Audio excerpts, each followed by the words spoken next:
Hello நண்பர்களே, இன்னைக்கு 10th மேக்ஸில் ஒரு ஆரோ டயக்ராம் ரெப்ரசன்டேஷன் தான் வந்து பார்க்க போகிறோம். ஆரோ டயக்ராம் ரெப்ரசன்டேஷன்னா என்ன அப்படின்னா, இப்போ வந்து ஃபஸ்ட்டு வந்து டொமைன்னா என்ன, கோடொமைன்னா என்ன, அடுத்து வந்து ரேஞ்சுனா என்ன அப்படின்னு சொல்லி பார்க்க போகிறோம். ஆல்ரெடி நிறைய சம்ஸில் பார்த்துட்டோம், பட் இருந்தாலும் வந்து கொஞ்சம் கன்ஃபியூஷனில் இருக்கும்ல. இனி வர சம்ஸ் வந்து கொஞ்சம் நம்மளுக்கு தெளிவாக இருக்கணுங்கிறதுக்காக இதுக்கு போகிறோம். ஃபார் எக்ஸாம்பிள், இப்போ நான் வந்து ஒரு எக்ஸாம்பிள் எடுத்துக்கிறேன். சரியா? ஒரு எக்ஸாம்பிள். ஓகே, இப்போது consider this one as X. ஓகேவா? இதுக்குள்ளே நான் 1 2 3 4ன்னு வச்சுக்கிறேன். Then consider this as Y. Okay, இது எக்ஸ்ன்னு எடுத்துக்கிறேன், இதை ஒய்ன்னு எடுத்துக்கிறேன். இங்கே A B C D E. ஓகேயா? இது எல்லாத்தையுமே நான் எடுத்துக்கிறேன். இப்போது இங்கே இருக்கக்கூடிய டொமைனில் எக்ஸ் இருக்கு இல்லையா? இந்த எக்ஸ்லேருந்து நம்மளுக்கு இங்கே ஒய்க்கு என்ன போகுதோ அதை தான் நம்ம வந்து ஃபங்க்ஷன்னு சொல்லுவோம். சரியா? ஃபங்க்ஷன் அப்படின்னா எக்ஸ்லேருந்து ஒய்க்கு போகக்கூடிய ஆரோ. நான் எக்ஸ்ன்னு சொல்கிறது ஒரு ஜஸ்ட் ரெப்ரசன்டேஷன், அவ்வளோதான். அடுத்து இங்கேருந்து இங்கே ஒரு ஆரோ போகுது, இங்கேருந்து இங்கே ஒரு ஆரோ போகுது, இங்கேருந்து இங்கே ஆரோ போகுது. ஒரு விஷயம் நல்லா தெரிஞ்சுக்கணும், இங்கே எங்கேயுமே வந்து எதுவுமே பேர் ஆகாமல் இருக்கக்கூடாது. ஓகே, எக்ஸில் பேர்டு, ஓகே, பேர் ஆகி தான் இருக்கணும். பட் ஒய்யை பொறுத்தவரை அப்படி இல்லை, மே நாட் பி பேர்டு. ஓகேவா? பேர்டு ஆகாமையும் எனக்கு இருக்கலாம். ஓகே, இது வந்து ஒரு ஸ்மால் ரெப்ரசன்டேஷன். இப்போ இந்த ரெப்ரசன்டேஷனை வச்சு டொமைன்னா என்ன, கோடொமைன்னா என்ன, ரேஞ்ச்னா என்னன்னு சொல்கிறேன். ஒரு சின்ன ஒரு ஷார்ட்கட் தான். ஃபஸ்ட்டு வந்து டொமைன் இல்லையா? ஃபஸ்ட்டு வந்து டொமைன். டொமைன்னா இருக்கக்கூடிய லெஃப்ட் ஹேண்ட் சைடுன்னு அர்த்தம். ஓகேயா? Left side elements. So left side எலமெண்ட்ஸில் ஆல் எலமெண்ட்ஸ்.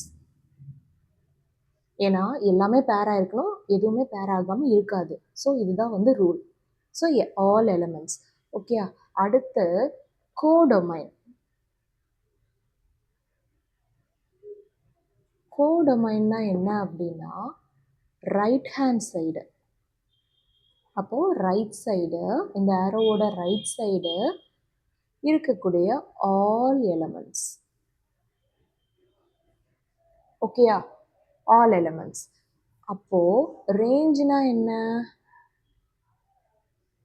ரேஞ்சுனா அதுவும் எனக்கு வந்து ரைட் சைடு தான், பட் ஒன்லி பேர்டு எலமெண்ட்ஸ். ஓகேவா?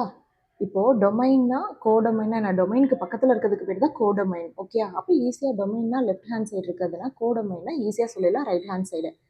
அப்போது இங்கே என்ன எலமெண்ட்ஸ் வரும்? ஆல் லெஃப்ட் ஹேண்ட் சைடு எலமெண்ட்ஸ்னா செட் ஆஃப், அதாவது function which is equal to set of 1, 2, sorry இதை வந்து எக்ஸ்ன்னு ரெப்ரசன்ட் பண்ணியிருக்கோம், 3, 4. கரெக்டாக? அப்போது கோடொமைன் அப்படின்னா ரைட் ஹேண்ட் சைடு. அப்போ y which is equal to A, B, C, D, E. கரெக்டா? இப்போது ரேஞ்ச்னா என்ன சொல்லலாம்? எனக்கு பேராக இருக்க எலமெண்ட்ஸ் தான். ஸோ பேராக இருக்க எலமெண்ட்ஸ்னால் ஏ பி சி டி, அவ்வளோதான். இ வந்து எனக்கு பேர் ஆகலை. அப்போ ஏ, பி, சி, டி, இதை தான் நான் வந்து ரேஞ்சுன்னு சொல்கிறேன். இப்போ இதுலேருந்து ஒரு விஷயம் என்ன நல்லா தெரியுது அப்படின்னா, ரேஞ்ச் வந்து கோடொமைனுக்குள்ளே இருக்கா? ஸோ கோடொமைன்னா செட் ஆஃப் ஆல் எலமெண்ட்ஸ். கரெக்டாக? Set of all elements which is present இந்த ரைட் ஹேண்ட் சைடுன்னு நான் ஒரு ஷார்ட்கட் சொல்லியிருக்கேன்.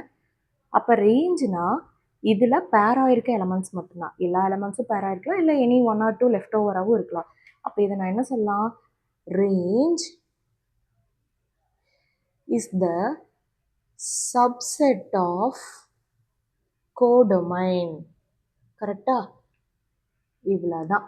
ஸோ டொமைன், கோடொமைன், ரேஞ்சுனா இவ்வளோ தான்.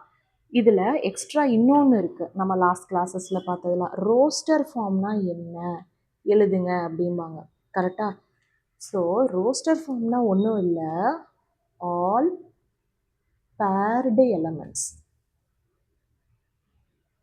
அஸ் அ செட், அவ்வளோதான். இப்போ ஆல் பேர்டு எலமெண்ட்ஸ்னால் என்ன சொல்வீங்க? 1, A, 2, B, 3, C, 4, D, இதுதான் பேர் ஆகிருக்கு. இ வந்து லெஃப்ட் ஓவரில் இருக்கு.